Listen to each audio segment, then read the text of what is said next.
நெஞ்சங்களுக்கு வெற்றி வாகையின் அன்பான காலை வணக்கம். ரொம்ப நாளாக ஒரு விஷயம் மைண்டில் ஓடினே இருக்குது. அது உங்கள்கிட்ட ஷேர் பண்ணிக்கணும்னு நினச்சேன். அதுதான் இந்த பதிவு. நான் கும்மிடிப்பூண்டியில் வசிக்கிறேன். எங்களோட ஊர் சிப்காட் இண்டஸ்ட்ரியல் ஏரியா. நான் இந்த மாதவரம் பேருந்து வரத்துக்கு முன்னாடி சென்னையில் தான் வேலை பார்த்தேன். கோயம்பேடு போனோன்னா எனக்கு 35 ரூபா ஆகும். இந்த மாதவரம் பேருந்து நிலையம் வரத்துக்கு முன்னாடி 35 ரூபா ஆகும். இப்போ டைரெக்டாக எங்களுக்கு கோயம்பேடு கிடையாது பஸ். மாதவரம் போய் தான் மாதவரத்துலேருந்து பஸ் போவோம். நேரம் 35 ரூபா கொடுத்து கோயம்பேடு போகிறேன்னா, ஒரு 5 வருஷத்துக்கு முன்னாடி போகிறேன்னா, இப்போது அதே 35 ரூபா கொடுத்து மாதவரம் மட்டும்தான் போக முடியும். மாதவரம் தான் போக முடியும். அங்கேருந்து இன்னொரு பஸ்ஸை பிடிச்சி தான் கோயம்பேடு போவோம். நான் மட்டும் கிடையாது நண்பா. வெளி மாவட்டத்திலேருந்து இங்கே வேலை பார்க்குறவங்களும் அவங்க ஊருக்கு போகிறதுக்கும் ரொம்ப கஷ்டப்படுறாங்க. ஏன்னா இங்கேருந்து வேலை பார்த்து அழைச்சின்னா அவங்க ஊருக்கு போகும்போது ஒரு நிம்மதியான ஒரு பயணம் அவங்களால பண்ண முடியல. அப்புறம் கர்ப்பிணி பெண்கள் ரொம்ப கஷ்டப்படுறாங்க. அதுலேயும் சின்ன பிஞ்சுங்களை வச்சுக்கிட்டு இருக்க தாய்மார்களும் இப்போது அவங்க மாவட்டத்துக்கு போக, அவங்க ஊருக்கு போக ரொம்ப சிரமத்துக்கு ஆளாகிறாங்க.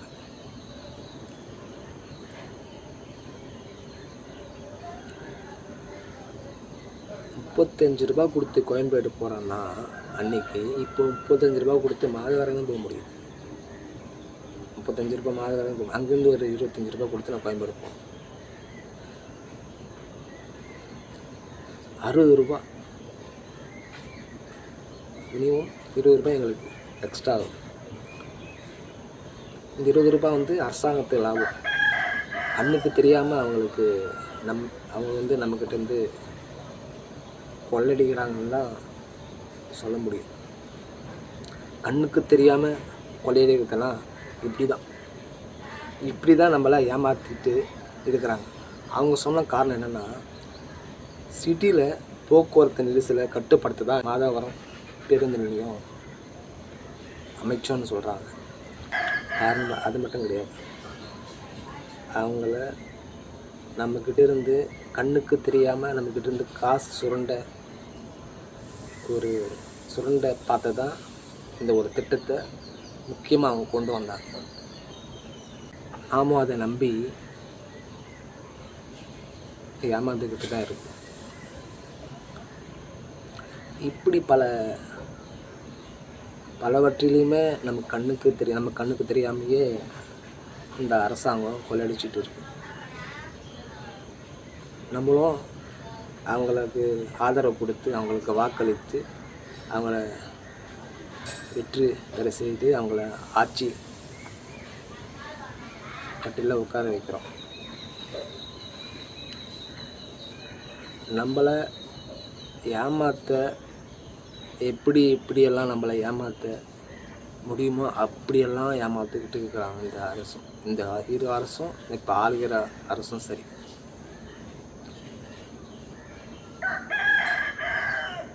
ஒரு நபர் மேலே 25 ரூபா அதிகமாக இந்த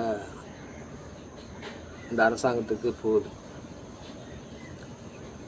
ஒரு நபர் 25 ரூபானா எத்தனை பேர் இங்கேருந்து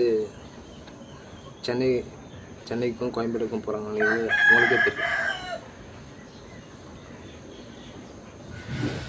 அது பண்ணாங்களா? கோயம்பேடுலேருந்து மதுரை, திருச்சி, சேலம் இல்லை, சவுத் சைடு வந்து போக முடியாது. ஏன்னா அவங்க போனோன்னா கிளம்பாக்கம் போகணும். இங்கேருந்து கிளம்பாக்கத்துலேருந்து தான் அங்கேருந்து போகணும்.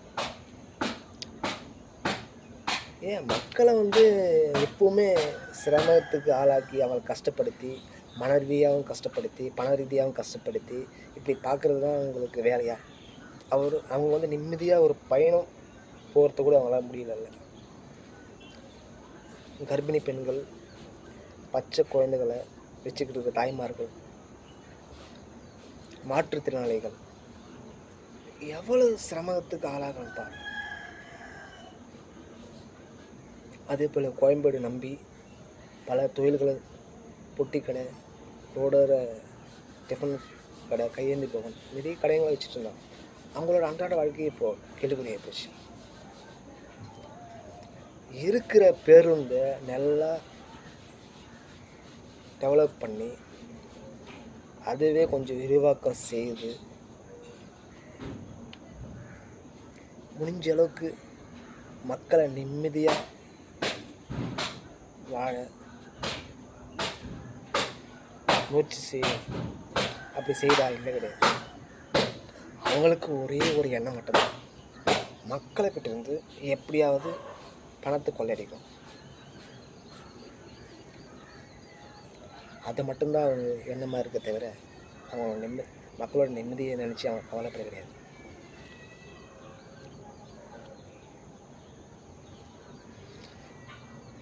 நம்மளும் அதை நம்பி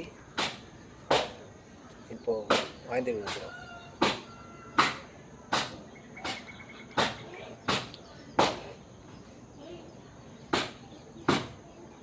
₹1000 மகளிர் ₹1000 மாதம் வருதில்ல.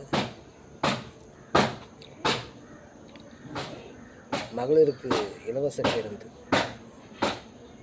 போகிறாங்க.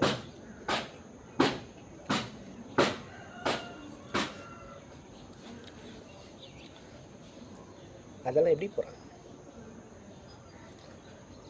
அரசாங்கம் வந்து இலவசமாக கொடுக்க தரும் நீங்கள் நினைக்கிறீங்களா? கிடையாதுங்க, கிடையாது. நம்மக்கிட்டேருந்து இப்படி பணத்தை கொள்ளையடித்து அது மூலமாக தான் நமக்கு திருப்பி தராங்க தவிர அவங்க பணத்துலேருந்து ₹1 ஒரு பைசாவை கொடுக்க கிடையாது. இங்கேருந்து ₹200 கோயம்பேடுலேருந்து ₹200 நேராக போயிடுவான். திருப்பி நேராக அவங்க ₹200 ₹300 கொடுத்துட்டு நேராக போயிடுவான். திருச்சி, மதுரை, சேலம் வந்து போயிடுவான். இப்போ போக முடியுமா? போக முடியாது. இப்படி மக்களை கஷ்டப்படுத்தி அப்படி என்னதான் சாதிக்க இத்தனை வருஷமாக ஆண்டு சம்பாதிச்சு மூட்டையாக சேர்த்து வச்சுக்கிற பணம் உங்களுக்கு பத்தலையா? இன்னும் பணம் தேவையா உங்களுக்கு? உங்களால் முடிஞ்சா ஒரு விஷயம் நல்லது செஞ்சுருக்கீங்களா? இவ்வளோ செய்கிறீங்கள, இதெல்லாம் தேவை கிடையாது எங்களுக்கு. இதெல்லாம் எங்களுக்கு தேவை கிடையாது. மனுஷனோட அன்றாட வாழ்க்கையில் என்னென்ன தேவையோ அது மட்டும் இலவசமாக கொடுங்க, அது போதும். வீட்டில் இலவச மின்சாரம் ஒன்று கொடுங்க. ஏன் கொடுக்க மாட்டேன்றீங்க?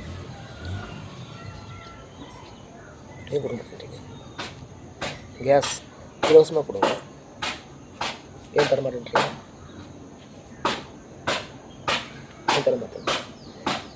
ஒரு குடும்பத்தில் ஒருத்தருக்காவது அரசாங்க வேலை ஏன் கொடுக்க மாட்டேன்றீங்க? ஏன்னா நாங்கள் வந்து எப்போவுமே அடிமையாக வாழ்ந்து கஷ்டப்பட்டு வாழ்ந்து கஷ்டம் நாங்கள் அனுபவிச்சா தான் உங்களுக்கு ஓட்டு போடுவோம் அப்படி ஒரு நினைப்பு உங்களுக்கு. ஏன்னா இதெல்லாம் கொடுத்துட்டு அவன் வளர்ந்துருவான், நம்மளை கண்டுக்க மாட்டான், நமக்கு வந்து நேராக வந்து வாக்கு போட மாட்டான். அப்படி ஒரு நினைப்பு. நீங்கள் எப்பவுமே வாக்கு அரசியல் மட்டும்தான் செய்கிறீங்க தவிர வேறு எந்த அரசியலுமே செய்ய கிடையாது. நீங்கள் அப்புறம் மாற்றம் வேணும்னு நினைக்கிறாங்க தவிர அதுக்கான ஒரு முயற்சி எடுக்கிறாங்கன்னா சுத்தமாக கிடையாது. நம்ம ஒருத்தர்கிட்ட போவோம், என்னங்க நீங்கள் யாருக்கு இந்த வருஷம் ஓட்டு போட போகிறீங்க?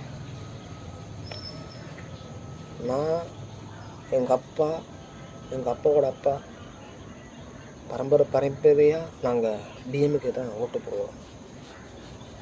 அதே மாதிரி தான் இந்த வருஷம் நாங்கள் டிஎம்கே ஓட்டு போடுவோம். எங்கன்னா நாங்கள் பரம்பரை டிஎம்கே இன்னொருத்த வருவோம் எடுத்து கேட்டோம்.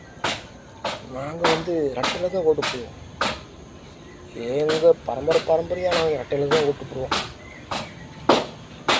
அதனால் நாங்களும் ரெட்டையில் தான் ஓட்டு போடுவோம். பாயிங்க இது மாதிரி இருந்தால் எப்படியே நமக்கு மாற்றம் வரும். அதனால் அந்த காலம்டா, இந்த காலம் வேறு. உரிமையில் பேசணும்னு நீங்கள் தப்பாக நினைக்காதீங்க. ஏன்னா அவ்வளோ ஆதங்க இருக்குது.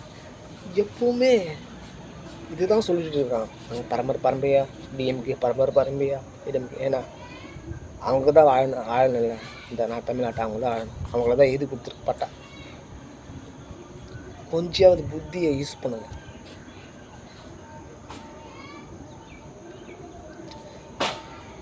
புதுசாக ஒரு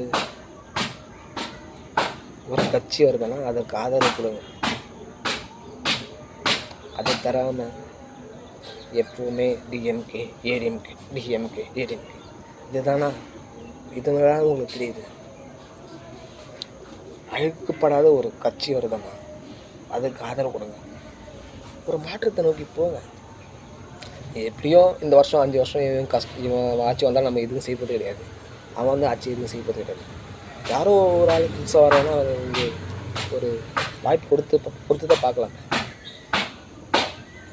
ஒரு 5 வருஷம் நம்ம எல்லாம் நினச்சிங்க கொடுத்து பாருங்க. அவங்க நல்லது செஞ்சால் திரும்பி அவங்களே நம்ம ஆட்சியில் கட்டில அவங்கள உட்கார வைக்கலாம். அவங்க கட்டி செஞ்சால் தூக்கி எரிஞ்சிடலாம். அதுதான் தவிர எப்போவுமே நம்ம மாற்றத்தை நோக்கி நம்ம போகணும். அது போகாமல் எப்போவுமே இவங்களுக்கு அவங்க மாற்றி போட்டு எதுக்கும் தேவையில்லாமல் ஒரு வாய்ப்பு கொடுத்து பாருங்கள். இப்படி ஒரு நம்பிக்கையோட மக்கள் சக்தியோட ஒரு கட்சி வருதுன்னா அதை தமிழக வெற்றி கழகம் மட்டும்தான். ஒரு வாட்டி அவருக்கு வாய்ப்பு கொடுத்து பாருங்கள். உங்கள் ஓட்டு தமிழக வெற்றி கழகத்துக்கு நீங்கள் போட்டு பாருங்கள். உங்களுக்கான ஒரு வாழ்க்கையை நீங்கள் வாழலைன்னா பாருங்கள். மாற்றத்தை நோக்கி நம்ம போகிறது உண்மையானா கண்டிப்பாக அது நீங்கள் செய்வீங்க. நான் நம்பிக்கையோடு இருக்கிறேன்.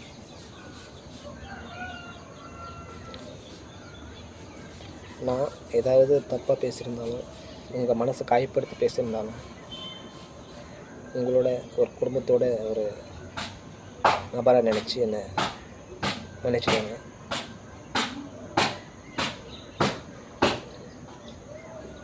மேலும் ஒரு முக்கியமான ஒரு பதிவோடு நான் மீண்டும் உங்களை சந்திக்கிறேன்.